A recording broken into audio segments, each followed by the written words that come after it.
that he wants us to receive. And oftentimes we don't think of small things, little things, as being significant. Yes. You can tell, you offer 2 gifts to a kid. One huge, big bowl, and one very small. Which package does the kids go for? They go for the big one. Same thing if you offer them a piece of cake or a treat, they get upset if you didn't give them the big piece. But today, I want us to look at small things in a different way. Yes. I want to show us today that God can do some miraculous things with a little bit. Amen. So would you turn with me in your Bibles to Matthew 14, starting at verse 13.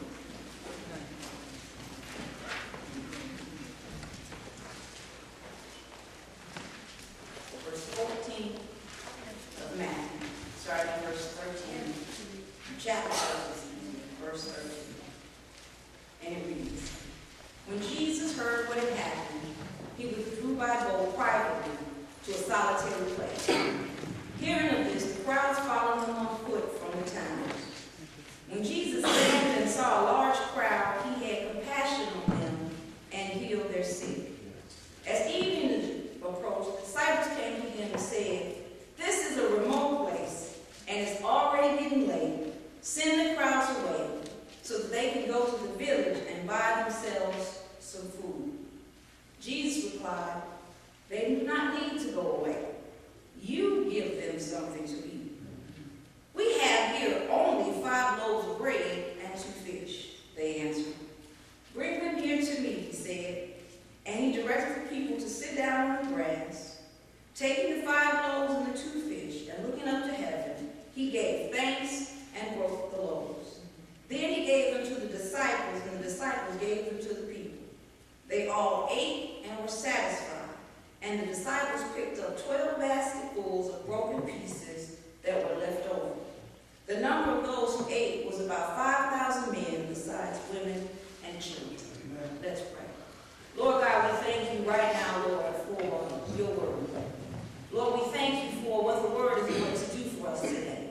Lord, we thank you for how the word is going to stir up something inside of us, Lord. It's going to remind us of something about you and about ourselves. And so, God, we come ready to receive you, Lord. We are as though we're standing in a downpour, and we're not going to put an umbrella up to keep the rain from falling. In fact, we're going to turn it over, use it as a cup, and receive overabundantly from what you've given to us today. Lord, we're expecting you to do something different in our lives. We don't want to leave here the same that we came in. So, Lord, we come with the expectation of you showing up, showing yourself in us, and we receive, even before we began to preach, we receive, Lord, right now by faith that you're going to do the work. So we say thank you. Have your way. In Jesus' name we pray. Amen. Amen. Now, in this scripture, it tells us some things. It tells us something about Jesus, and it tells us about his disciples. And in doing so, it tells us something about ourselves. The first thing it tells us is Jesus' love moves him. It said he had compassion on the people, and it moved him to do what? Meet their needs. Yeah. And what I love about it is that in that humongous crowd, Jesus didn't get your need mixed up with the person next to you. In the midst of that big crowd, he knew both the biggest needs and the smallest. See, Jesus never lost focus on each person.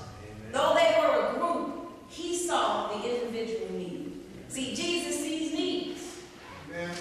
But now, it tells us about ourselves, because the disciples went to Jesus, and first thing they began to do was do what? Tell him about the circumstances. They said this is a remote place, and that's in verse 15. And a remote place is a place that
And so they didn't see the potential of what it was that they had.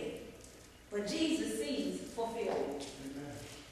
The disciples only saw what? Lack. And how do you know that? Because they said, we only have one.